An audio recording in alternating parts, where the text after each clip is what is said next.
कि हमने हर बच्चे की एक 60 पेज की पत्रिका बनाई हुई है कि बच्चे की लाइकिंग क्या है, डिसलाइकिंग क्या है, उसकी फैमिली क्या है, उसका एनवायरनमेंट क्या है, उसकी हॉबी क्या है, उसका फेवरेट सब्जेक्ट क्या है। हर बच्चा एक बीज है, आवश्यकता है उसको खाद पानी देने की। उसके अनुसार ये जीवा लर्निंग सिस्टम एक ऐसा समाधान है जो न केवल भारत के लिए, पूरे विश्व के लिए बच्चों को ये गाइड करेगा। आप पर्सनलाइज्ड एजुकेशन आप अपने इनर को कैसे समझें। तो पेरेंट्स को ये समझना होगा कि बच्चों पर अपनी इच्छाओं को ना ला दें, कि बच्चे को जब स्कूल भेजें सुबह उसको ये बोलें बेटा सीखने जाओ, पढ़ने नहीं। नमस्कार, बहुत बहुत स्वागत है आप सभी का हमारे खास पॉडकास्ट में। आप सभी के साथ मैं हूं कंचन। आज का पॉडकास्ट भी बहुत ही ज़्यादा स्पेशल और बहुत ही ज़्यादा खास होने वाला है, क्योंकि हमेशा से हम जब आपके सामने पॉडकास्ट लेकर आते हैं तो बहुत ही खास टॉपिक पर बात करते हैं और बहुत ही खास मेहमानों से आपकी मुलाकात कराते हैं। आज के जो हमारे खास मेहमान हैं उनसे भी बहुत ही इंपॉर्टेंट क्वेश्चंस के आंसर आज अपने पॉडकास्ट में हम लेने वाले हैं। बहुत ही इंटरेस्टिंग होने वाला है, तो ज़रूर पूरा पॉडकास्ट देखिएगा। आज हमारे साथ हमारे खास मेहमान हैं ऋषिपाल चौहान जी, जो एक इनोवेटर हैं जीवा लर्निंग सिस्टम के, इसके साथ ही मैनेजिंग डायरेक्टर भी हैं जीवा ग्रुप के। सबसे पहले उनका स्वागत कर लेते हैं। बहुत बहुत स्वागत है सर आपका। नमस्कार। हाँ, कैसे हैं कंचन आप? जी बिल्कुल ठीक हूँ। बिल्कुल सर, आपको देखकर लग रहा है कि वाकई बहुत ही ज़्यादा एनर्जेटिक हैं आप, और मुझे लगता है ये पॉडकास्ट भी बहुत ही ज़्यादा एनर्जेटिक होने वाला है। सबसे पहले सर, स्वागत के साथ आपसे सवाल पूछना चाहूँगी कि राष्ट्रीय शिक्षा नीति क्या है, इसके बारे में बताइए कि आखिर इसकी आवश्यकता क्यों है। देखिए, राष्ट्रीय शिक्षा नीति 2020 में बनी, जो हमारे माननीय प्रधानमंत्री नरेंद्र मोदी जी हैं, उनकी गाइडेंस में, उनकी इंस्ट्रक्शन पर ये राष्ट्रीय शिक्षा नीति लाई गई है। इसका मेन है कि बच्चे पर्सनलाइज्ड एजुकेशन करें। पहले वो अपने इनर आइडेंटिटी को समझें। अच्छा। आदमी की 2 आइडेंटिटी होती हैं, एक आउटर और एक इनर। ज़्यादातर संसार में लोग आउटर आइडेंटिटी पर काम करते हैं without understanding the inner identity. जैसे आपकी कार है, आप कार को बाहर से अच्छा रखो, साफ रखो, और अंदर उसका इंजन, उसका ब्रेक, उसका अलाइंजमेंट, आरपीएम जो है इंजन की, उनका ना मालूम हो आपको, या ये गैस से चलेगी या पेट्रोल से चलेगी या डीजल से चलेगी, तो आप उससे ज़्यादा एफिशिएंसी नहीं ले सकते। इसी प्रकार हर बच्चा संसार में यूनिक है, और उस बच्चे को अपनी पर्सनैलिटी के बारे में जानना वो अति आवश्यक है। बिल्कुल। डिटेल हम इसमें बाद में बात करेंगे। हाँ। तो पर्सनलाइज्ड एजुकेशन। दूसरा है स्किल बेस्ड एजुकेशन। जैसे आज इंडस्ट्री को जिस स्किल की आवश्यकता है, और जो स्किल हम यूनिवर्सिटी, कॉलेज और स्कूल्स में दे रहे हैं, वो मैच नहीं करती है। इवन हमें छोटा एक इलेक्ट्रिशियन चाहिए, कारपेंटर चाहिए, उनकी जो स्किल्स हैं और जो हमारा काम हमें अपने ऑफिस में कराना है, उनको हमें ट्रेनिंग देनी होती है। राइट। एक्चुअली वो सीखना तब शुरू करते हैं जब जॉब ज्वाइन करते हैं। बिल्कुल। तो उस बच्चे के अंदर वो दक्षता, निपुणता कैसे लाई जाए जो उसको चाहिए उसकी पर्सनैलिटी के अनुसार। राइट। क्योंकि हर बच्चा यूनिक है और भगवान ने हर बच्चे में कोई ना कोई एक विशेष गुण दिया है और एक विशेष टेंडेंसी है उसकी। बिल्कुल है। राइट। तीसरा है कि वैल्यूज़। आज आप ये देखेंगे कि शिक्षित लोग बढ़ते जा रहे हैं और समाज में वैल्यूज़ गिरती जा रही हैं। तो शिक्षा का मीनिंग क्या है? सड़क के नियम हम तोड़ रहे हैं। राइट। अपराध बढ़ते जा रहे हैं, जॉइंट फैमिली टूटती जा रही हैं, समाज का ढांचा जो है वो अव्यवस्थित हो रहा है। तो वो तो अच्छा होना चाहिए। राइट। तो वैल्यू एजुकेशन की उतनी ही आवश्यकता है जितनी कि स्किल की। राइट।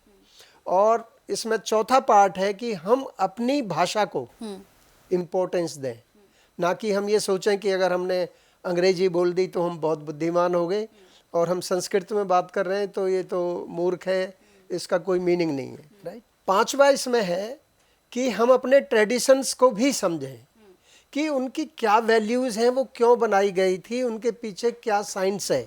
जो हमारी कला है, जो हमारी ट्रेडिशंस हैं, वो ट्रेडिशन बने ताकि आम आदमी उस साइंस को समझे या ना समझे, लेकिन उस पर आचरण अवश्य करे। जैसे रक्षाबंधन, राइट, भाई जो है बहन की रक्षा करे, बिल्कुल। लेकिन बहन कहती है कि मेरा हिस्सा दे, मुझे तेरे से क्या लेना देना, ठीक है ना।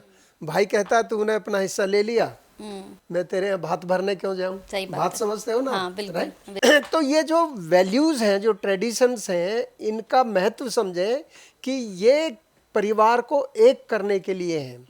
क्योंकि भारत की जो संस्कृति है वो है वसुदेव कुटुंबकम, कि पूरा जो संसार है वो एक परिवार की तरह से रहे, प्रीति से रहे, प्यार से रहे। दूसरा है सर्वे भवन्तु सुखिनः सर्वे सन्तु निरामयः, सब सुखी रहें, सब निरोग रहें, सब आपस में मिल करके रहें। पृथ्वी शांति, अंतरिक्ष शांति, राइट, अंतरिक्ष की शांति की भी हम कामना करते हैं। तो ये जो भारत एक देश नहीं है, राष्ट्र है। क्योंकि देश एक ज्योग्राफिकल लाइन होती है और राष्ट्र किसी फिलॉसफी पर चलता है। हर देश राष्ट्र नहीं होता।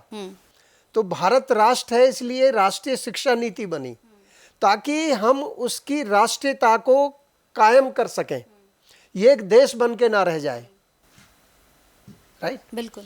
तो इसमें अगला पॉइंट है कि बच्चे जो है टेक्नोलॉजी में भी उतने ही आगे रहें, राइट।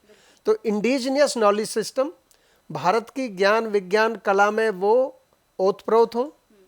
इन मॉडर्न कॉन्टेक्स्ट, आज के युग में उस कला को कैसे प्रयोग करना है उसको वो जानते हों और टेक्नोलॉजी में भी वो आगे हों। अच्छा। तो ये पिलर्स हैं जो राष्ट्रीय शिक्षा नीति बनाई गई है।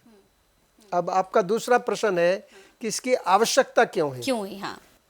तो यदि आप देखें कि जो समाज के अंदर हमारे बच्चे पढ़ने जाते हैं और पेरेंट्स अपनी कमाई का 20%, 15% पैसा खर्च करते हैं, लेकिन वो पूछते हैं कि आपके नंबर कितने % आए, राइट। तो जितने भी हमारे एजुकेशनल इंस्टीट्यूशंस हैं, चाहे स्कूल हों, चाहे कोचिंग सेंटर हों, कॉलेज हों, यूनिवर्सिटीज हों, वो है कि मेरी यूनिवर्सिटी बेस्ट है, हाँ। क्योंकि मेरा रिजल्ट अच्छा है, राइट। बिल्कुल। लेकिन इंडस्ट्री को वो स्किल नहीं मिलेगी तो उस अच्छे का आप क्या करेंगे, और बच्चा अपनी फैमिली में एडजस्ट नहीं होगा तो उसका हम क्या करेंगे। तो एक पेरेंट जो अपनी कमाई करके स्कूल को या कॉलेज को, यूनिवर्सिटी को दे रहा है और उसकी एक्सपेक्टेशन 4 चीज़ों की है कि मेरा बच्चा हेल्दी रहे, मेरे बच्चे में स्किल आए कि वो खूब पैसा बनाए, और वो सेल्फ डिसिप्लिन हो, और वो परिवार में और समाज में प्यार से रहे। लेकिन ये चारों चीज़ें उसको नहीं मिल रही हैं, उसको नंबर मिल रहा है, राइट। तो पैकेज अच्छा मिल गया, 5 लाख रुपए महीने की जो है तनख्वाह लग गई, और पेरेंट्स को उसने भेज दिया ओल्ड एज होम में। तो माँ बाप ये सोचते हैं यार हमने इतनी मेहनत करके इसको ये बनाया और आज हमसे कोई बात करने वाला भी नहीं है, तो हमें फ़ायदा क्या हुआ उस बात का, राइट। उन नंबर्स का कोई फायदा नहीं हुआ सर, फायदा ही कोई नहीं हुआ। फायदा नहीं हुआ।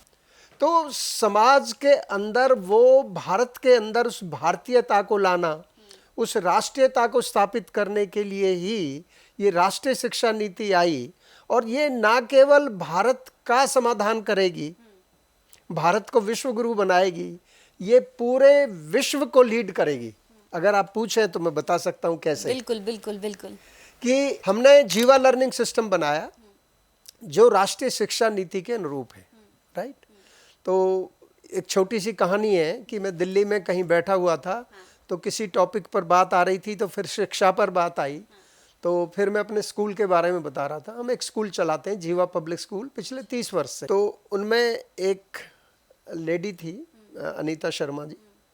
तो उन्होंने पूछा कि आप सरकार से मिले हैं? मन की मैं तो नहीं मिला। तो आपको ये मालूम है आपने क्या कर दिया? मन की मुझे तो नहीं मालूम। कहते हैं आपने राष्ट्रीय शिक्षा नीति को अप्लाई कर दिया। अच्छा। जो कि 2020 में बनी, और ये 6 अगस्त 2024 की बात है, राइट। और 4 साल में कॉन्फ्रेंस होती हैं, लोग भाषण देते हैं, ये उसके वर्ड है, मेरे नहीं है, राइट। ठीक है। और ये सॉल्यूशन कोई नहीं बताता कि इसको पर्सनलाइज्ड पढ़ाई बच्चे को कैसे कराई जाए, उसके अंदर जो हुनर है, उसके अंदर जो दक्षता निपुणता है, उसको कैसे निकाला जाए। जैसे लता मंगेशकर तो कभी स्कूल नहीं गई, तो वो तो विश्व की सबसे बड़ी गायिका बनी। कैसे? क्योंकि उसने अपना वो प्रोफेशन अपनाया जो भगवान ने उसको गुण दिया है। बिल्कुल। लेकिन उस गुण को कैसे पहचाने? फिर वो अगले दिन हमारे यहाँ स्कूल में आई। फिर 10 अगस्त से 25 अगस्त तक नेशनल ओपन स्कूल ने वेबिनार्स दी इस पर, और ये डिक्लेयर हुआ कि जो ये देखना चाहता है कि राष्ट्रीय शिक्षा नीति को प्रैक्टिकली कैसे लागू किया जाए, वो जीवा पब्लिक स्कूल आए। अच्छा। तो 27 अगस्त को वेबिनार हुआ, वहाँ एनसीईआरटी के लोग थे, राइट। नेशनल ओपन स्कूल की चेयरपर्सन थी सरोज शर्मा थी, राइट।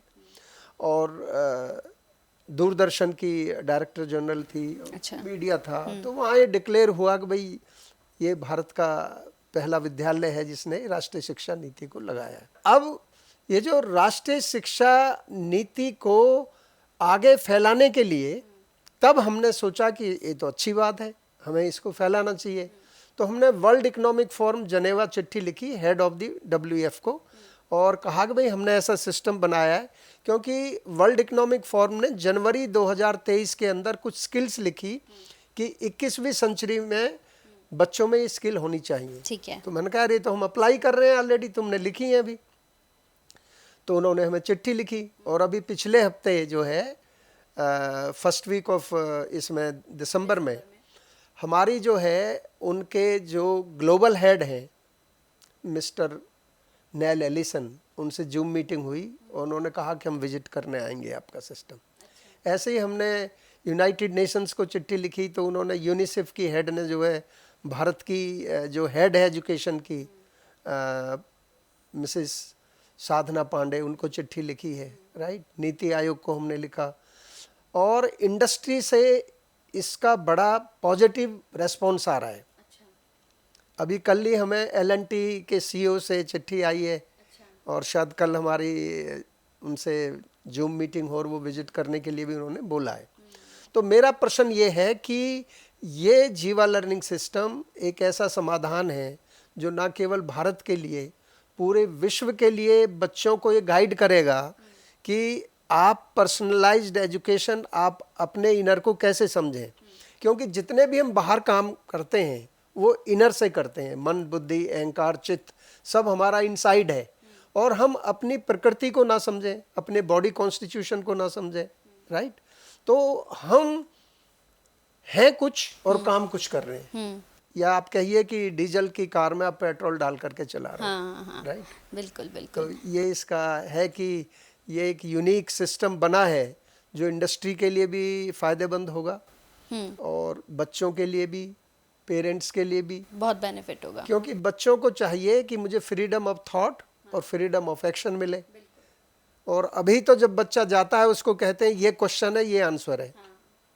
क्योंकि लॉर्ड मैकाले ने, इसके पीछे भी एक स्टोरी है, मैं बता देता हूँ। बिल्कुल बताइए ना। कि लॉर्ड मैकाले 1835 में उन्होंने भारत भ्रमण किया, और उन्होंने लिखा कि ना मुझे कोई अशिक्षित व्यक्ति मिला और ना ही कोई बेगर मिला, राइट। और फिर वो बनारस में हाथी पर जा रहे थे। तो पहले था कि राजा जब निकलता था तो प्रजा दोनों तरफ खड़ी होकर के जय जयकार बोलती थी, जैसे मोदी जी की होती है ना, मोदी मोदी मोदी, राइट। बिल्कुल। तो उसने देखा कि मैं तो जा रहा हूँ उत्तर की डायरेक्शन में और लोग जा रहे हैं दूसरी डायरेक्शन में, राइट। तो उसने पूछा यार ये लोग मेरे से ना कोई विश कर रहा है ना कोई नमस्ते कर रहा है, तो ये जा कहाँ रहे हैं। तो उसने कहा कि भाई ये आज सूर्य ग्रहण है तो ये गंगा स्नान के लिए जा रहे हैं, गंगा घाट पर जा रहे हैं बनारस में। तो उसने कहा यार इन लोगों को कैसे पता, अनपढ़ लोगों को, कि सूर्य ग्रहण है। तो उन्होंने कहा कि भाई हमारे यहाँ तो गाँव में जो ब्राह्मण है वो भी पत्रा देख के बता देता है कि सूर्य ग्रहण कब होगा। तब उसने अपनी क्वीन को चिट्ठी लिखी कि हम इस देश पर केवल इनकी बॉडीज़ को हम कंट्रोल कर रहे हैं, इनके मन और बुद्धि पर हम राज्य नहीं कर सकते जब तक हम इनकी भाषा, संस्कृति और एजुकेशन सिस्टम को नहीं बदलेंगे। तो उसने एक ऐसा एजुकेशन सिस्टम दिया कि ये सिलेबस है, ये क्वेश्चन है और ये इसका आंसर है। तो उसको रट्टा लगाओ, मार्च में याद करो, अप्रैल में भूल जाओ। तो तब से ही ये ग्रेड सिस्टम आया, ग्रेड ओवर ग्रोथ। तो जीवा लर्निंग सिस्टम ग्रोथ सिस्टम लाएगा, अच्छा, राइट। ना कि ग्रेड सिस्टम से चलेगा, राइट। ग्रेड एक पार्ट है एजुकेशन का। तो उसने जब ये सिस्टम लगाया तो आज तक वही सिस्टम चल रहा है, और ये राष्ट्रीय शिक्षा नीति जो है उसको इम्प्रूव करने के लिए, उसको एक तरह से बदलाव लाने के लिए ही बनाई गई है। ये राष्ट्रीय शिक्षा नीति जिस पर हम बात कर रहे हैं सर, ये लागू क्यों नहीं हुई है अभी तक, इसके बारे में बताइए। देखिए, मैंने आपको बताया कि पर्सनलाइज्ड एजुकेशन कैसे दें। मान लो एक क्लास में 40 बच्चे बैठे, तो आप कैसे बताएंगे कि इस बच्चे का बॉडी कॉन्स्टिट्यूशन आयुर्वेद के अनुसार जैसे वात पित्त कफ क्या है। फिर हर बच्चे में 8 प्रकार की बुद्धि होती है, ठीक है, तो कौन से बच्चे में कौन सी बुद्धि प्रखर है, राइट। ठीक है। जैसे मैं अपने प्रधानमंत्री जी का ही उदाहरण देता हूँ कि उनकी लिंग्विस्टिक इंटेलिजेंस बहुत हाई है। आपने देखा होगा भाषा पर कितना कंट्रोल है, एक शब्द उसका दूसरा शब्द तीसरा शब्द बोलते चल जाएंगे। उनकी इंटर पर्सनल इंटेलिजेंस बहुत हाई है, उनकी एडवेंचरस नेचर है, राइट। और उनकी पित्त प्रकृति है आयुर्वेद के अनुसार, राइट। अच्छा। तो पित्त वाला डिटरमिन्ड होगा, डोमिनेटिंग होगा, जो सोच लेगा उसको करके दिखाएगा, राइट। और लीडर के अंदर ये क्वालिटी होती है कि उसकी भाषा पर पकड़ होनी चाहिए, राइट। उसके अंदर दूसरों को समझाने की, अपनी तरफ सहमति बनाने की शक्ति होनी चाहिए जनता को, राइट। और जनता के हित में कार्य करे, ऐसे स्टेप बोल्ड स्टेप ले सके, राइट। तो ये 8 प्रकार की जो इंटेलिजेंस है उसको हम कैसे पहचानें कि बच्चे की जो है नेचुरलिस्टिक इंटेलिजेंस आई है, या इंटरपर्सनल इंटेलिजेंस आई है, या विजुअल इंटेलिजेंस आई है, डिज़ाइन में बहुत अच्छा होगा, राइट। और हमारे शास्त्रों के अनुसार 9 प्रकार की स्वभाव होता है, नेचर होती है, राइट। तो जैसे कि बच्चे को आप वकील बनाना चाहते हैं, या क्रिकेटर बनाना चाहते हैं, या डॉक्टर बनाना चाहते हैं, तो डॉक्टर में वो सर्जन अच्छा बनेगा, या वो एडमिनिस्ट्रेटर हॉस्पिटल का अच्छा करेगा, या वो एजुकेटिव नेचर है तो वो प्रोफेसर अच्छा बनेगा, राइट। तो एजुकेटिव नेचर है, एडमिनिस्ट्रेटिव नेचर है, एडवेंचरस नेचर है, आपकी प्रोटेक्टिव नेचर है, हीलिंग नेचर है, प्रोवाइडिंग नेचर है। तो बच्चे की नेचर, स्वभाव, बुद्धि, गुण और उसका बॉडी कॉन्स्टिट्यूशन, प्रकृति, ये सब जानने के बाद हम ये डिसाइड करें कि ये बच्चा बेस्ट एफिशिएंसी कहाँ देगा, ठीक है, राइट। राइट। जैसे आप एंकर हैं और आपकी लिंग्विस्टिक इंटेलिजेंस अच्छी नहीं है, राइट, और आपकी क्रिएटिविटी कमजोर है, राइट, राइट। आप तुरंत क्वेश्चन में से क्वेश्चन निकाल करके दूसरे आदमी को गोल पर लाएंगे, उसको इधर उधर नहीं भटकने देंगे। और आप प्रोग्राम को कैसे सफल बनाया जाए, आपकी creativity, interaction power, linguistic intelligence high होगी तो आप बेस्ट एंकर होंगे, बिल्कुल, बिल्कुल, राइट। फिर उनको कैसे इंप्रूव किया जाए, फिर कौन व्यक्ति हैं जो संसार में महान बने इन क्वालिटीज़ की वजह से, फिर आपको क्या एक्टिविटी दी जाए कि आपकी ही ये चीज़ को निखार करके आपको अच्छा किया जाए। जैसे कि अर्जुन जो है वो बेस्ट आर्चर थे, तो द्रोणाचार्य ने टेस्ट लिया ना, एक लकड़ी की चिड़िया रखी, आपको मालूम है कहानी, सबको मालूम है, राइट। तो भारत में क्या हो रहा है कि बच्चा मैथ में कमजोर है तो मैथ की ट्यूशन लगा दो। तो हम क्या कर रहे हैं कि अर्जुन को गदा सिखा रहे हैं, हाँ, और भीम को आर्चरी सिखा रहे हैं, हाँ, वही हो रहा है, वही हो रहा है ना? वही हो रहा है। तो ना वो वहाँ अच्छा ना वो वहाँ अच्छा, ना उससे होमवर्क हो रहा, और ट्यूशन वाला उसको ये कह रहा है कि ये बेकार है। तो यदि हमें उसकी कोचिंग करानी है तो उस चीज़ में कराएं जिसमें कि वो हाईएस्ट मार्क्स ला रहा है, बिल्कुल, इंटरेस्ट हो जिसमें उसका, इंटरेस्ट हो, जहाँ उसकी हॉबी हो, जहाँ हाँ। उसका इंटरेस्ट हो, जहाँ उसकी। तो अब आपने एक क्वेश्चन मेरे माइंड में निकाल दिया कि हमने हर बच्चे की एक 60 पेज की पत्रिका बनाई हुई है। अच्छा, कि बच्चे की लाइकिंग क्या है, डिसलाइकिंग क्या है, उसकी फैमिली क्या है, उसका एनवायरनमेंट क्या है, उसकी हॉबी क्या है, उसका फेवरेट सब्जेक्ट क्या है, फेवरेट टीचर कौन है, रोल मॉडल कौन है। तो इससे वो उसकी प्रकृति निकल के आती है। फिर उसका टेस्ट करते हैं, वात पित्त कफ टेस्ट, आयुर्वेद के अनुसार, कि इसका बॉडी कॉन्स्टिट्यूशन ऐसा है, अगर वात है तो ये पतला है, ये लंबा है, कितना भी खिला लो वेट गेन नहीं करेगा, लेकिन चलायमान होगा। वात माने वायु, एक जगह नहीं रुकेगा। और माँ बाप कह रहे हैं कि यार ये जो है ना सुनता नहीं है, एक जगह टिकता नहीं है, और माँ उसको रोज खाना खिला रही है जिससे वात बढ़ेगी, जबकि खाना देना चाहिए उसको एंटी वात। फिर उसकी इंटेलिजेंस क्या है, राइट, बुद्धि कहाँ पर, बुद्धि उसकी परखर काम करती है, राइट। अगर उसकी लॉजिकल हाई है तो सॉफ्टवेयर बनाने में, कोडिंग में, राइट, मैथमेटिक्स में, एस्ट्रोलॉजी में, एस्ट्रोनॉमी में, वहाँ पर अच्छा होगा। तो उसके अनुसार फिर उसका करियर पाथ बनाया जाता है। फिर उसकी चॉइस क्या है। अब माँ बाप कहते हैं यार वकील बनेगा, लेकिन उसकी लिंग्विस्टिक भी कमजोर है, इंटरपर्सनल भी कमजोर है, राइट। लेकिन वकील कौन सा बनेगा, क्रिमिनल का वकील अच्छा बनेगा, राइट, या सिविल का बनेगा, या इंटेलेक्चुअल प्रॉपर्टी राइट का बनेगा। जैसे विराट कोहली को आप बॉलर बनाओ, तो इसके पीछे भी एक छोटी स्टोरी है। सचिन तेंदुलकर, इनके कोच मुंबई में इनको प्रैक्टिस करा रहे थे, अच्छा, तो वो इनको फास्ट बॉलर बनाना चाहते थे। अच्छा, तो ऑस्ट्रेलिया का कोच वहाँ आया, तो उन्होंने कहा कि यार he is a bowler, not bowler, he is a batsman, right. तो अगर वो गाइडेंस उनको ना मिली होती तो हो सकता है वो अच्छे प्लेयर ना बनते, आज इतना नाम नहीं होता, इतना नाम नहीं होता। बिल्कुल। तो इसलिए right person at right place. अगर हम बच्चे की प्रकृति गुण स्वभाव के अनुसार उसका प्रोफेशन चूज करके उसकी प्रैक्टिस उसी में कराएं और उसमें उसके नंबर और ग्रेड अच्छे लाएं, तो वो अपने जीवन में नंबर 1 खुश रहेगा, क्योंकि अपनी हॉबी के अनुसार वो अपना जॉब कर रहा है। बिल्कुल, वो हेल्दी रहेगा, हाँ। उसको स्ट्रेस नहीं होगी, डिप्रेशन में नहीं जाएगा, फ्रस्ट्रेशन में नहीं जाएगा। डिप्रेशन फ्रस्ट्रेशन में आकर जंक फूड नहीं खाएगा, परिवार में प्यार से रहेगा। तो ये सारी जो समाज की बीमारियां हैं, एरोगेंट नहीं होगा, उनका समाधान है ये एजुकेशन सिस्टम जो है। लेकिन सर इसमें से एक सवाल ये निकला मेरा, आप बहुत अच्छी बात कह रहे हैं कि एक बच्चे को वही करना चाहिए जिसमें उसका इंटरेस्ट हो, क्योंकि अगर वो वही करेगा तो वो ज़्यादा ग्रो करेगा। लेकिन आपने सही कहा कि आजकल के पेरेंट्स क्या कर रहे हैं ना, कि अपने डिसीजंस को बच्चों के ऊपर थोप रहे हैं कि नहीं तुम्हारे फादर वकील हैं, तुमको भी वकील ही बनना है, अपने पिताजी का नाम तुमको रोशन करना है, और पिताजी बहुत बड़े वकील है, तुमको भी वकील बनना है। तो बच्चे को ज़बरदस्ती डाल दिया आप वकालत की पढ़ाई कराने के लिए, लेकिन बच्चे का तो इंटरेस्ट है नहीं। तो ऐसे में आपने बिल्कुल सही कहा, फिर उसे स्ट्रेस होगा, एंजाइटी होगी, और जो वो करना चाहता है वो भी नहीं कर पाएगा। तो सर ऐसे तो बच्चों का मुझे लगता है कि 50% बच्चे ऐसे हैं जिनका फ्यूचर ऐसे ही ख़राब हो रहा है। तो हमने जीवा लर्निंग सिस्टम में सबसे पहले रखा है मंथन प्रोग्राम। अच्छा, कि जितना हमें बच्चों को एजुकेट करने की आवश्यकता है, उससे अधिक पेरेंट्स को एजुकेट करने की।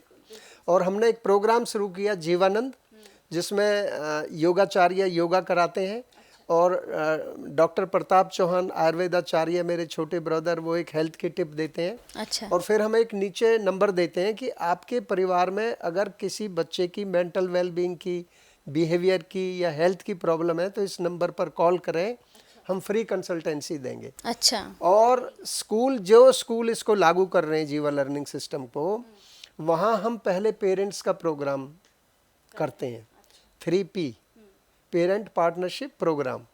क्योंकि पेरेंट को जब तक, और ये टेस्ट वात पित्त कफ टेस्ट पेरेंट का भी हम फ्री कर रहे हैं। अच्छा, और उनको डाइट चार्ट फ्री दे रहे हैं। अच्छा, राइट, क्योंकि पेरेंट, बच्चा, स्कूल और टीचर, ये चारों एक प्लेटफॉर्म पर आना इनका अति आवश्यक है, तभी प्रोग्रेस होगी। नहीं तो बच्चा जो है वो सोच रहा है कि यार मेरे ऊपर ये क्यों लाद रहे हैं, इनको ये पता ही नहीं है कि मैं कौन हूँ। पेरेंट्स को बात करने का टाइम ही नहीं है, तो फिर वो बच्चा कहाँ जाएगा जहाँ उसकी अप्रिसिएशन होगी। आजकल बच्चे ड्रग्स में जा रहे हैं, किस लिए जा रहे हैं? क्योंकि उनको वो प्यार नहीं मिल रहा, उनके अनुसार वो बात नहीं मिल रही, वो अटेंशन ही नहीं मिल रहा। तो बच्चा 2 चीज चाहता है, freedom of thought and freedom of action. तो उसके विचार को तो निकलने दो। मैं अभी जेसी बॉस यूनिवर्सिटी में गया 6 दिसंबर को, वहाँ पर आइडियाथॉन एक प्रोग्राम था और मुझे वहाँ बुलाया गया। तो मैंने यही बात कही कि विचार कहाँ से आता है, क्यों आता है, कब आता है, और किसी के मन में आता है सोशल रिफॉर्म का, किसी के में एनवायरमेंट रिफॉर्म का, किसी के में आता है पॉलिटिकल रिफॉर्म का, कोई चाहता है कि मैं चांद पर कैसे जाऊं। तो वो अलग अलग विचार क्यों आते हैं और मेंटर की क्या क्वालिटी होनी चाहिए। अब मैंने एक उदाहरण दिया कि एक ही प्रोजेक्ट 3 बच्चों को दो और एक बच्चा सेलेक्ट करता है, डिज़ाइन का बच्चा 60% कैपेबिलिटी वाला, manufacturing, marketing, raw material and sales, ये 5 लोग मिलकर के उस प्रोडक्ट को डेवलप कर रहे हैं बच्चे जो हैं, और ये 5 के 5 60% कैपेबिलिटी वाले हैं। दूसरे बच्चे ने सेलेक्ट किया 85% वाले और तीसरे ने किया 95% वाले। अच्छा, तो किसका प्रोडक्ट अच्छा बनेगा, ड्यूरेबल बनेगा, कॉस्ट एफिशिएंट बनेगा, एफिशिएंसी वाला बनेगा? 95% वाला। तो अगर हम उसी बच्चे को जिसका डिज़ाइन में 60% है, राइट, उसको अगर हम डिज़ाइन से उठा करके प्लानिंग प्रोडक्शन में डाल दें तो वो कहता है ये तो 98% दे रहा है, बच्चा तो वही है ना। बिल्कुल। तो वो बच्चा जो एक जगह 40% एफिशिएंसी देता है, दूसरी जगह 60 देता है और तीसरी जगह 95 देता है, ये है कि उसकी जो nurturing the nature according to the nature of the child. जी, हर बच्चा एक बीज है, आवश्यकता है उसको खाद पानी देने की, उसके अनुसार हम सेब का बीज केरला में लगाएं और नारियल का बीज जम्मू कश्मीर में लगाएं, तो वही हो रहा है समाज के अंदर जो है। तो पेरेंट्स को ये समझना होगा कि बच्चों पर अपनी इच्छाओं को ना लादें, बच्चों को समझें और उनकी प्रकृति के अनुसार उनका प्रोफेशन चूज करने में उनकी हेल्प करें, राइट। तो इस सवाल का जवाब आपने दे दिया। जैसे मेरा सवाल था कि सर हम बहुत सारे पेरेंट्स हैं सर जो अपनी सैलरी का 50 to 20% जो है अपने बच्चों की पढ़ाई में लगा देते हैं। मतलब वो फ्यूचर भी सेव करके नहीं चलते हैं कि हम अपने बुढ़ापे के लिए कुछ रखेंगे। मतलब उनको लगता है कि उनका जो बच्चा है वही उनकी पूरी पूंजी है और अपना 50 to 20% वो अपने बच्चे के ऊपर लगाते हैं, लेकिन फिर भी संतुष्टि, सेटिस्फैक्शन नहीं मिलता। ये क्यों होता है? तो मेरा प्रश्न ये है कि बच्चे ही हमारे सिस्टम के अंदर सोशल सिक्योरिटी है। तो अगर हम बच्चों से अच्छा रिलेशन बना के नहीं रखेंगे, उनके अनुसार उनका पालन पोषण नहीं करेंगे, उनको नहीं समझेंगे, तो वो हमसे दूर भागेंगे। बिल्कुल। और वो कहेंगे कि अरे 24 घंटे मुझे ही टोकते रहते हैं, मुझे ही मूर्ख बताते हैं, राइट, और मेरी तो ये इच्छा है ही नहीं वकील बनने की, राइट, मैं तो आर्टिस्ट बनना चाहता हूँ या डिज़ाइनर बनना चाहता हूँ या फैशन डिज़ाइन में जाना चाहता हूँ, राइट। तो ये पेरेंट्स को भी समझना होगा कि हमें आज जॉब की रिक्वायरमेंट स्किल बेस हो गई है, डिग्री को कोई नहीं पूछता। अगर आप काम कर सकते हैं और कंपनी को आगे ले जा सकते हैं तो कंपनी ओनर को इससे क्या लेना देना कि तुम्हारे पास कौन सी डिग्री है। और तुम्हारे पास डिग्री है और आप वो काम को अचीव नहीं कर सकते हो तो उसके किस काम के हो तुम, राइट। तो पेरेंट्स को हमेशा ये देखना चाहिए कि उनके बच्चे जो हैं कैसे बेस्ट रिजल्ट देते हैं। तो हमारे यहाँ एक पूरा इसका सिस्टम है। पहला सेल्फ अवेयरनेस, कि बच्चा हर टाइम अवेयर कैसे हो कि मैं क्या हूँ, मैं कौन हूँ, मैं कहाँ अच्छा करता हूँ। तो बच्चों से आजकल पेरेंट क्या है, काम नहीं कराते, पेरेंट एटीएम मशीन बन गए, राइट। बच्चे को अभी चाहिए नहीं, पहले फैसिलिटी मिल जाएगी, उसका बैग भी उठाएंगे, उसके जूते पॉलिश करने वाली आया भी होगी, खाना देने वाली भी आया होगी, पानी देने वाली भी होगी। तो जब बच्चा कुछ करेगा ही नहीं तो सीखेगा क्या? लेकिन कभी तो उसको अपने जीवन में काम करना है ना। बिल्कुल करना है। तब वो कहेगा कि यार मैंने तो ये सीखा ही नहीं। तो बच्चे को मैं कुछ स्लोगन मैंने बनाए हैं और मैं हर पेरेंट से रिक्वेस्ट करता हूँ कि इन पर चलें, कि बच्चे को जब स्कूल भेजें सुबह, उसको ये बोलें बेटा सीखने जाओ, पढ़ने नहीं। बच्चे को पढ़ने मत भेजिए, सीखने भेजिए। और शाम को जब बच्चा आए तो उससे पूछो कि आपने क्या सीखा, व्हाट आई लर्न टुडे, बच्चा भी बताए और पेरेंट भी पूछे। और विद रेस्पेक्ट टू हमारी फिलॉसफी है SOE, कि सेल्फ को इम्प्रूव करने के लिए आपने क्या किया। मैं झूठ नहीं बोलूँगा, दयालु बनूंगा, बड़ों का आदर करूँगा, सत्कार करूँगा, राइट। अदर्स, समाज के लिए मैंने क्या किया और पर्यावरण को प्रोटेक्ट करने के लिए मैंने क्या किया। तो इसमें पूरा ब्रह्मांड आ जाता है, सेल्फ, अदर्स एंड एनवायरनमेंट। तो इन तीनों के अनुसार आपने अपनी पर्सनैलिटी को इम्प्रूव करना है, ठीक है, राइट। तो अवेयरनेस होते जानी है। तो अब उसमें आपकी दो चीजें होंगी, मैं रात को लेट सोता हूँ, मैं गुस्सा ज्यादा होता हूँ, मैं गाली निकालता हूँ, मैं जंक फूड खाता हूँ, तो उसको अनलर्न करोगे तभी तो लर्न करोगे ना। बिल्कुल। तो उसका एक पार्ट है स्वाध्याय। हर बच्चा स्वाध्याय करता है लास्ट पीरियड में सोने से पहले, और जब वो स्वाध्याय करता है तो फिर अपनी एसओई डायरी लिखता है। जब डायरी रोज लिखेगा वो कि मुझे गुस्सा बहुत आता है, मुझे गुस्सा बहुत आता है, तो 1 हफ्ते बाद, 2 हफ्ते बाद, 3 हफ्ते बाद जो है उसके माइंड में खुद ही क्वेश्चन आएगा कि मुझे गुस्सा क्यों आता है, क्यों आता है, और ये तो मेरे लिए ठीक नहीं है। तो इसको कहते हैं सेल्फ अवेयरनेस। बच्चा खुद ही अवेयर हो रहा है, उसको कोई समझा नहीं रहा है, खुद समझ रहा है, और फिर सेल्फ मास्टरी, दिनचर्या में वो उसको अपने आप को सुधार रहा है। तो self awareness and self mastery, तो इसी से क्रिएटिविटी बढ़ेगी बच्चे की, और डिसीजन मेकिंग बढ़ेगी, और वो अपने आप को समझता चला जाएगा। और ये जो जिनको हम असेसमेंट सिस्टम बोलते हैं, ये उसकी हेल्प करेंगे। वाकई यार मैं ये काम इंटरेस्ट से करता हूँ, और मेरे इसमें असेसमेंट में भी ये आया कि हाँ मेरी ये जो है विजुअल इंटेलिजेंस आई है, तो मेरे तो ड्राइंग में, आर्ट में, इंटीरियर में, डिज़ाइन में इसमें ज़्यादा इंटरेस्ट है। ये ठीक बात है, राइट। नहीं तो ये असेसमेंट गलत है, ठीक है ना। तो ये एक ऐसा सिस्टम बना दिया कि self awareness at every moment, because learning can happen any time anywhere. आप कहीं भी, जब आप सब्जी खरीद रहे हैं तब भी आप सीख रहे हैं, बस में चढ़ रहे हैं तब भी आप सीख रहे हैं, गाड़ी आप अपनी चला रहे हैं तब भी सीख रहे हैं। और आपका जो लर्निंग है वो जरूरी नहीं है वो एयर कंडीशन बिल्डिंग में, बिल्कुल बिल्कुल, राइट। दूसरा जो है, how we can become the well adjusted member of the society. अगर हम संसार के सबसे बुद्धिमान व्यक्ति बन जाएं और हम अपने परिवार में ही एडजस्ट नहीं हुए, हम अपने समाज के ही नहीं हुए, तो उस पढ़ाई का फायदा क्या है? बिल्कुल सही कहा सर आपने, बिल्कुल सही। तो सेल्फ अवेयर, सेल्फ मास्टरी, इसमें दिनचर्या आ गई, दिनचर्या के नियम।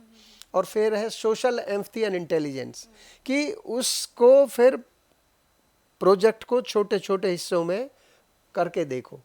और फिर कहते हैं कि डिसीजन मेकिंग, आपकी अब आइडेंटिटी मुझे मालूम चल गई कि मैं, ये मेरा दोस्त बनेगा, ये नहीं बनेगा, मुझे ये वाला खाना पसंद है, ये नहीं पसंद है, मैं इस जॉब में बेस्ट करूँगा, इसमें मैं अच्छा नहीं करूँगा। तो मेरा एक जीवन का रास्ता क्लियर हो जाता है। तो इससे राष्ट्रीय शिक्षा नीति की पर्सनलाइज्ड एजुकेशन पूरी होती है। नंबर 2, बच्चे में स्किल आएगी अपनी टेंडेंसी और नेचर के अनुसार। और नंबर 3, उसमें वैल्यूज आएंगी। तो तीनों चीज़ें ये पूरी होती हैं क्लासरूम में। इसकी टीचर ट्रेनिंग है, सब चीज़ है, एक प्रोग्राम, पूरा प्रोग्राम है।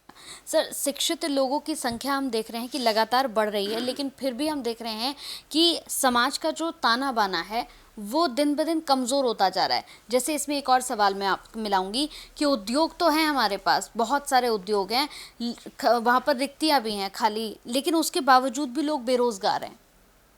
इसका कारण ये है कि जब एक होता अध्ययन, जैसे है ना अध्यापक, तो अध्ययन का मतलब है पढ़ना, लिखना और बोलना सीख गए हम, और रट्टा लगा के उसको याद कर लिया।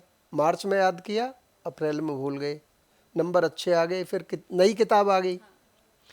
तो हम किस चीज़ के लिए पढ़ रहे हैं? नंबर लेने के लिए। तो हमारे माइंड की एक क्वालिटी है कि अगर हम ये चाहें कि इसको हमें याद रखना है तो याद रहेगी। और अगर हम केवल इसलिए पढ़ रहे हैं कि मार्च में एक बार पेपर हो जाए, राइट, खत्म, गई है जान छूटी। तो अगर आप देखें जो आपने पढ़ा है एंकरिंग के लिए, वो आपका कितने % यूज होता है? एक्चुअली तो जब आप प्रैक्टिकल एंकरिंग करते हैं तब आपको पता लगता है कि ये चीज़ें मुझे इम्प्रूव करनी है, राइट। तो ये जो आपका क्वेश्चन है कि हमारे यहाँ अध्यापक होते हैं, शिक्षक नहीं है। हाँ, शिक्षक का मतलब है जो उसको ये बताए कि जो आपने पढ़ा है इसको गुणो, बिल्कुल। मंथन करो, राइट, और मंथन करके समझो, और फिर आचार्य होता है कि अपने जीवन में इसकी जीवन शैली का पार्ट बनाओ, पार्ट ऑफ योर लाइफ। तो हमारे यहाँ भारत में आचार्य होते थे पहले, अध्यापक नहीं होते नहीं थे, होते थे। राइट। तो अब तो शिक्षक भी नहीं है। तो शिक्षक तो, अध्यापक तो इसलिए पढ़ा रहा है कि मैंने अपना सिलेबस पूरा कर दिया और 100 में से 100 नंबर आ गए बच्चे के। पेरेंट भी खुश है, बच्चा भी खुश है, टीचर भी खुश है। सड़क के नियम सबने पढ़े हैं, सब तोड़ रहे हैं।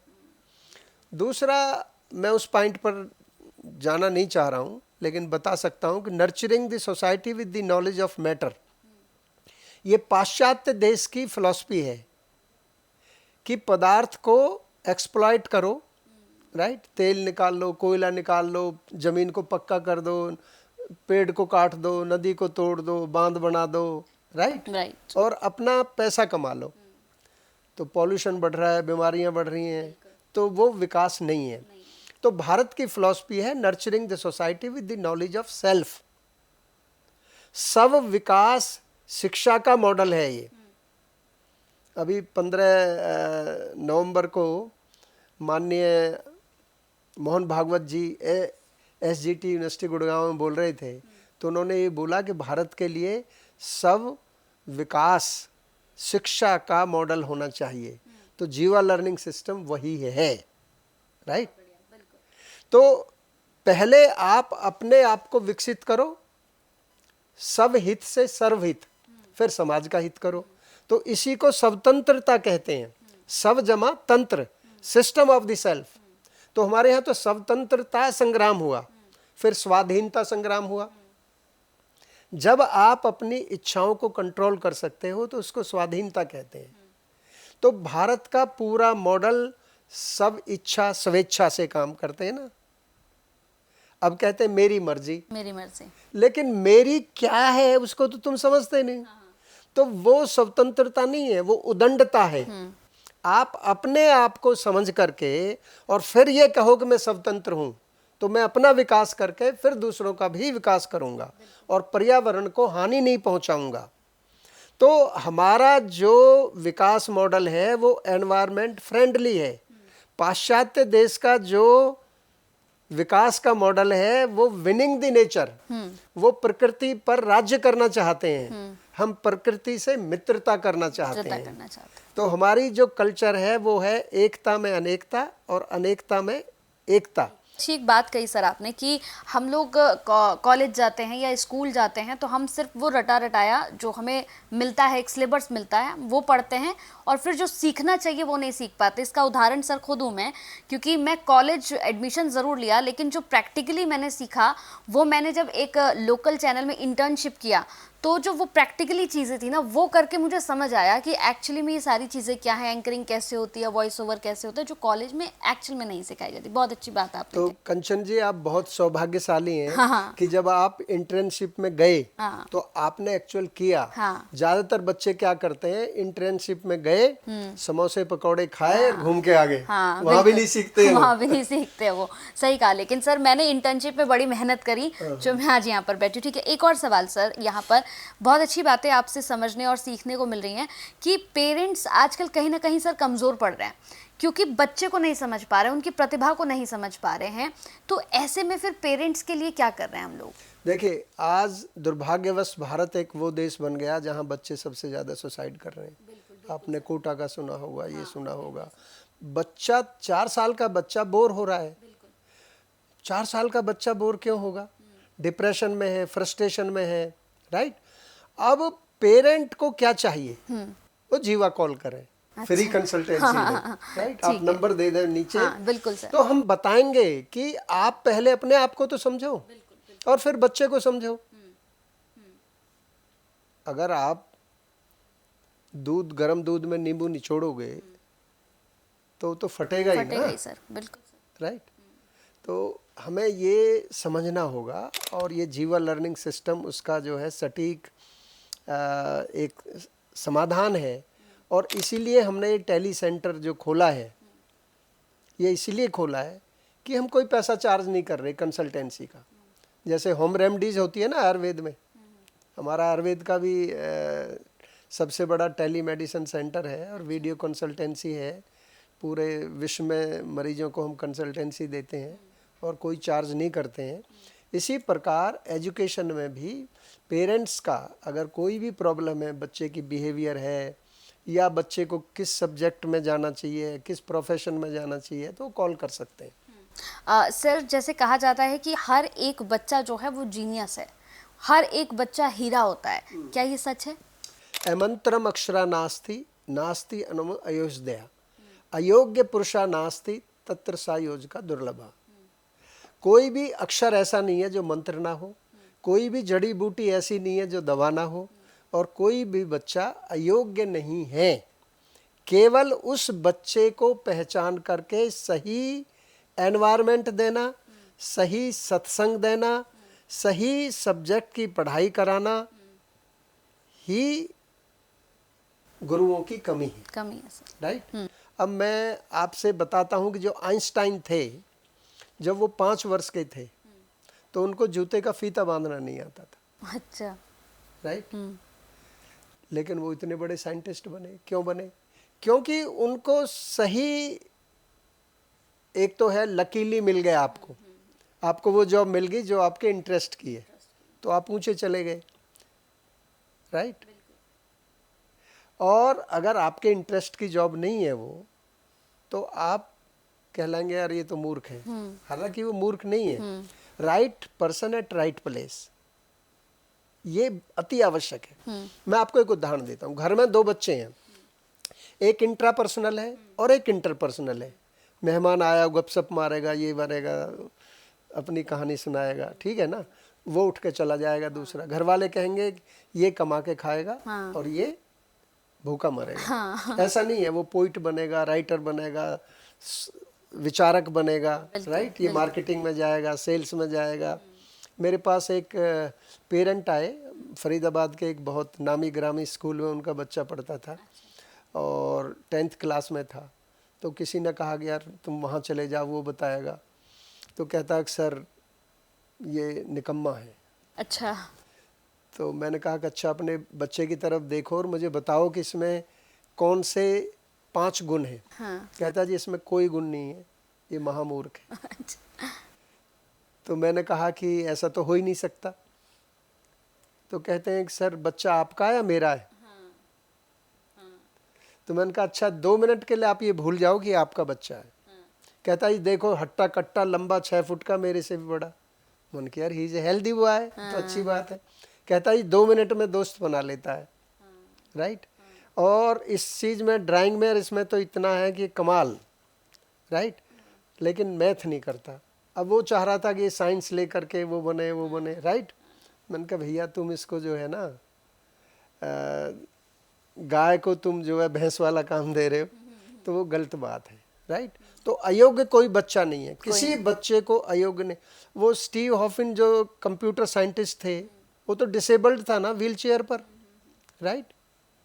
तो डिसेबल्ड जो उठ नहीं सकता, चल नहीं सकता, वो बेस्ट साइंटिस्ट कैसे बन गया? राइट। क्योंकि जिसमें वो क्वालिटी है भगवान ने जो दी है, जैसे वो है हमारी ईस्ट की मैरी कॉम। राइट। पिक्चर भी बनी उसके ऊपर। MS धोनी लगा लो आप, वो पिताजी कह रहे थे कंडक्टर रेलवे का बन। राइट। तो ये लाइव एग्जाम्पल्स हैं। हमारे अब्दुल कलाम जी, राइट, अखबार बेच करके खर्चा चलाते थे, लेकिन मुझे तो यही बनना है। तो यहाँ पर ये बहुत ही सटीक बात है कि अपने आप को समझना, अपने गुण को, स्वभाव को, प्रकृति को समझ करके, और तभी बच्चा अपनी गाड़ी को, अपनी कार को 140 की स्पीड से दौड़ाए, तो सफलता आएगी। सर, टेक्नोलॉजी की अगर हम बात कर ले, तो टेक्नोलॉजी बच्चों के लिए अभिशाप है या वरदान है, ये बताइए। अच्छा, मैं आपसे एक प्रश्न करता हूँ कि चाकू अभिशाप है या वरदान है? किचन में तो वो क्या है, तो वो वरदान है, वरदान है, और किसी को और मार दे तो मारे अभिशाप है। अभिशाप है। सही बात। तो जिसने AK-47 बनाई, वो कहता कि अगर मुझे पता होता कि ये टेररिस्ट के लिए यूज होगी तो मैं इसको कभी ना बनाता। तो कोई भी चीज के लाभ हानि, एक कहते हैं ना, एक सिक्के के दो पहलू होते हैं। जैसे सब्जी में आप नमक ना डालें तो क्या होगा, बेकार सब्जी बेकार बना हो दी, जाएगी। और ज्यादा डाल दें तो भी बेकार तो है। भी बेकार है। तो बैलेंस होना। तो ये जो टेक्नोलॉजी का मिसयूज, एक्सेस यूज, वो बेकार है। बेकार है। तो हमें क्या है कि हमें बच्चों को ये नहीं बताते कि बच्चे के लिए क्या इंफॉर्मेशन ठीक है और क्या गलत है। हर इंफॉर्मेशन हर व्यक्ति के लिए ओपन है, राइट। तो आजकल क्या हो रहा है कि बच्चे मोबाइल हाथ में लेकर खाना खाते हैं, और मोबाइल ना दो तो खाना नहीं खाएंगे, राइट। तो एक्चुअली क्या है कि वो उनका बच्चा है ही नहीं। मैं ये कॉमन सेंटेंस यूज करता हूँ। मेरे स्कूल में एक लेडी बैठी हुई थी रिसेप्शन पर, मैं निकल के गया तो उसका एक छोटा बच्चा था, 3-4 साल का होगा। तो मैं आधे घंटे बाद फिर आया, फिर बैठी हुई थी। तो मेरी आदत है कि कोई अगर ज़्यादा टाइम बैठा है तो मैं पूछ लेता हूँ क्यों बैठे हो। तो उसने कहा जी मैं इंटरव्यू दिया है और अब मैं ये वो भर रही हूँ। मन की ये कौन है? तो कहती है मेरा बच्चा है। मन की आपका बच्चा तो है नहीं है, क्योंकि तब भी मोबाइल पे लगा हुआ था, तब भी। और जैसे होते हैं ना, सोफे पे ये खड़ा हो गया और वो सुन नहीं रहा था उसे। तो वो थोड़ा चौंक गई, क्योंकि मैं उसको नहीं जानता, वो मुझे नहीं। मन के आपका बच्चा है ही नहीं है, सर आप ऐसे कैसे बोल सकते हो? मन के तो मोबाइल का बच्चा है, राइट। तो इसकी फिलॉसफी ये है कि जैसे कि एक बीज है और बीज के अंदर प्रोग्राम होता है कि अगर इसको सही खाद पानी और भूमि जलवायु मिले तो ये एक इस प्रकार का वृक्ष बनेगा और ऐसे फल देगा। ऐसे ही जब बच्चे का बीज माँ के गर्भ में पड़ता है, राइट, तो वो भी फिक्स होता है कि इसकी क्या टेंडेंसी होगी, और स्किल को आप इम्प्रूव कर सकते हो। तो अब जब बच्चा 9 महीने माँ के गर्भ में रहा और माँ ने किट्टी पार्टी अटेंड की, बियर पी, या मंदिर गई, या गीता पढ़ी, किस प्रकार का जंक फूड खाया, अच्छा खाना, अभिमन्यु की कहानी आपको बताइए, तो वो संस्कार उसके वहाँ पड़ते जाते हैं। सबसे खराब काम कब होता है? जब बच्चा पैदा होता है तो बच्चे तो बोलता तो है नहीं, तो वो सुनता है और देखता है, तो उसी से सीखता है वो। तो अब बच्चे को क्या कि टीवी लगा दिया, अब वहाँ वो रेप भी देख रहा है, अच्छी चीज़ भी देख रहा है, खराब चीज़ भी देख रहा है, गाली भी सुन रहा है, और बच्चे के अंदर जो कंसंट्रेशन होती है वो बहुत डीप होती है, बहुत ज्यादा, क्योंकि ना उसे पानी का बिल देना, ना बच्चे की फीस देनी, बिल्कुल बिल्कुल, राइट, ना किससे झगड़ा, ना कोई टेंशन ही नहीं होती, कोई टेंशन नहीं है। तो हमारे शास्त्रों में ऐसा लिखा है कि 7 वर्ष तक बच्चे के अंदर सब संस्कार पड़ जाते हैं। तो 3-4 साल में हमने उसको परफेक्ट बना दिया कि वो बोर होए, वो डिप्रेशन में जाए, वो फ्रस्ट्रेटेड हो, हमारी बात ना सुने, जिद्दी हो, हट्टी हो, वो हमने ही बनाया है, राइट। क्योंकि मैं चाहे फ़ोन पर मैं खुद बात कर रही हूँ, बच्चे के भी दूसरा जो है टीवी लगा के दे दिया, या मैं ये काम कर रही हूँ तुम मोबाइल हाथ में दे दिया। तो वो तो ये कहते हैं ना, जैसा खाओगे अन्न वैसा होगा मन। तो अन्न आजकल मुंह से कम खाते हैं, आंख से और कान से ज्यादा खा रहे हैं। सही बात है सर। तो जो हमारी 5 नॉलेज एक्वायरिंग सेंसेस हैं, उन 5 से हम भोजन करते हैं। नाक से भी करते हैं, जिह्वा से भी करते हैं, राइट, आंख से, कान से। तो जब ये भोजन हमारे मन में जा रहा है, एक्चुअली ये राष्ट्रीय शिक्षा नीति पंचकोश आधारित है। अब पंचकोश को कैसे बढ़ाएं? तो हमने उसका भी सॉल्यूशन निकाल दिया है। कि जो अन्नमय कोश है उसको हम कहते हैं फिजिकल वेलबींग, जो मनोमय कोश है उसको हम कहते हैं सोशल वेलबींग, राइट। फिर आपकी आती हैं 5 ज्ञानेंद्रियां और मन, तो उसको हम कहते हैं इमोशनल वेलबींग, क्योंकि सारे इमोशंस मन के अंदर आते हैं। विचार कहाँ आता है? मन में आता है। कहाँ से आता है? चित्त से आता है। तो अब एक बच्चे के मन में अच्छा विचार आ रहा है और एक में खराब आ रहा है, क्यों? तो वो उसके भोजन और सत्संग और एनवायरनमेंट पर ही डिपेंड करता है। अच्छा। राइट। अगर आप पार्टीज में जाते हैं, स्मोक करते हैं, ये करते हैं, तो शाम होते ही आपके दिल में आएगी कि आज यार किसको फ़ोन करें, कहाँ जाएं, या वीकेंड में क्या प्रोग्राम बनाएंगे। आप मंदिर जाते हैं, सत्संग जाते हैं, अच्छा किसी गरीबों को कंबल बांटने जाते हैं, भोजन कराते हैं, मंदिर गुरुद्वारे में सेवा करने जाते हैं, तो आप वैसा ही प्लान करेंगे। बिल्कुल। राइट। तो इसलिए 3 चीज़ें जीवन में हमारे भारतीय संस्कृति में भी बहुत इम्पोर्टेंट थी। भोजन, कि आप ये नहीं किसी के यहीं भोजन कर लेंगे। तो आपकी माता जी ने भोजन बनाया और आपके पति ने भोजन बनाया, आपके नौकर ने भोजन बनाया, राइट, और आपने क्या जोमेटो से खाना बनाया। चारों का डाइजेस्टिव सिस्टम पर अलग इम्पैक्ट है। अच्छा। आपकी माँ का भोजन सबसे ज़्यादा डाइजेस्टिव होगा। अच्छा। क्योंकि जो प्रीति माँ दे सकती है वो कोई नहीं दे सकता। फिर दूसरा हस्बैंड दे सकता है 50%, राइट। बिल्कुल। और जो नौकरानी खाना बना रही है वो तो अपना जॉब कर रही है, उसका प्रीति से क्या लेना देना। और जो जोमेटो से आ रहा है उसको तो पता ही नहीं कि मैं किसके लिए बना रहा हूँ। सही बात है सर। राइट। तो ये भोजन का महत्व बहुत अधिक है। हमें जंक फूड नहीं खाना चाहिए, ट्राई करना चाहिए घर का अपना बना हुआ भोजन खाएं, सादा खाएं, सात्विक खाएं, तामसिक भोजन ना करें। सर, बच्चों के जीवन में भोजन का महत्व तो आपने बता दिया कि तामसिक नहीं खाएंगे, सात्विक खाएंगे तो मन भी अच्छा होगा और हर चीज़ में फोकस्ड होंगे। लेकिन सर, बहुत से बच्चे ऐसे हैं जिनका जंक फूड के बिना मुझे लगता है कि दिन ही कंप्लीट नहीं होता है। आजकल आपने देखा होगा कि बच्चे ज़्यादातर जंक फूड पे ही टूटते हैं। मतलब घर का खाना तो भूल ही गए हैं, मम्मी के हाथ का नहीं चाहिए। मम्मी ने भले ही रोटियाँ बनाई हैं, घी में सेक के रखी हैं, लेकिन खाना मोमोज ही है। तो ऐसे बच्चों के लिए क्या? तो उन्होंने कहाँ से सीखा? टीवी से सीखा, टीवी से सीखा, मोबाइल से सीखा, दोस्तों से सीखा। राइट। मैं गांव का रहने वाला हूँ। तो मैं गांव में मैं घर से ही खाना खाता हूँ, मैं बाहर खाता नहीं हूँ। तो शादी में भी जाता हूँ तो कन्यादान डालने जाता हूँ। अच्छा। तो मैं गया तो मैं एक साइड में खड़ा हुआ था। तो मैंने देखा कि जितने 40 साल से पहले उम्र के लोग थे, वो चाउमीन, बर्गर और ये क्या क्या होते हैं ना, ये सारी भीड़ वहाँ पर है। जितने 60 साल से ऊपर वाले, वो जलेबी, दूध, लड्डू, मिठाई उस वाले खाने पर है। तो मैं खड़ा देख रहा था, यार कितना बड़ा डिफरेंस है, राइट। लेकिन देखिए, हम बच्चों को दोष ना दें। बच्चों ने किससे सीखा? Parents are the role model.